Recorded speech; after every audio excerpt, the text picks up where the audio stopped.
It was our 10th wedding anniversary, and I had planned the evening with care.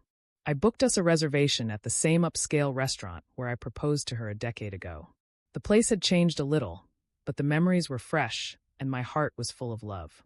I wanted to remind her that no matter how busy or difficult life got, my love for her never faded.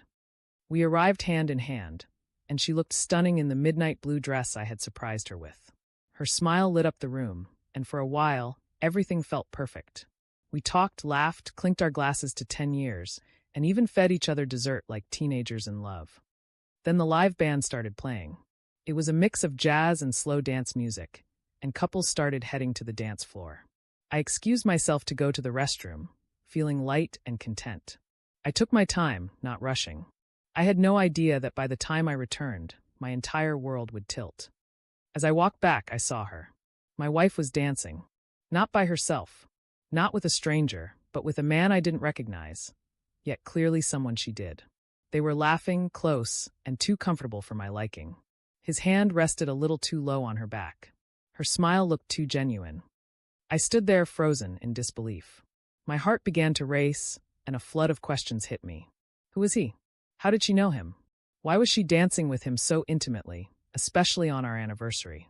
I couldn't hear the music anymore. All I could hear was my own breath, shallow and angry. When she noticed me watching, she froze for a second. She looked guilty.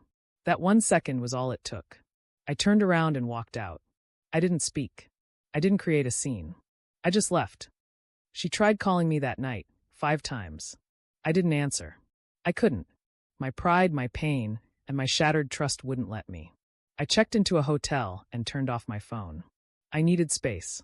I needed to think. The next day, she came to my office. She looked exhausted, her eyes puffy from crying.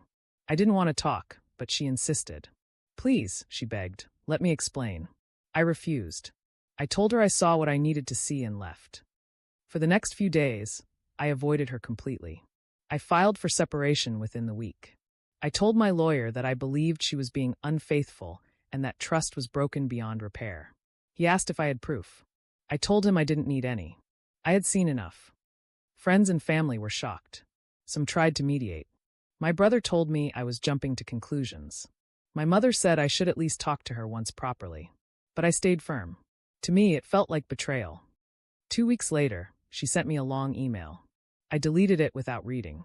I didn't want excuses. I didn't want lies. I was too hurt, too convinced that I was right. A month passed. My lawyer told me she hadn't responded to the separation notice. I was surprised.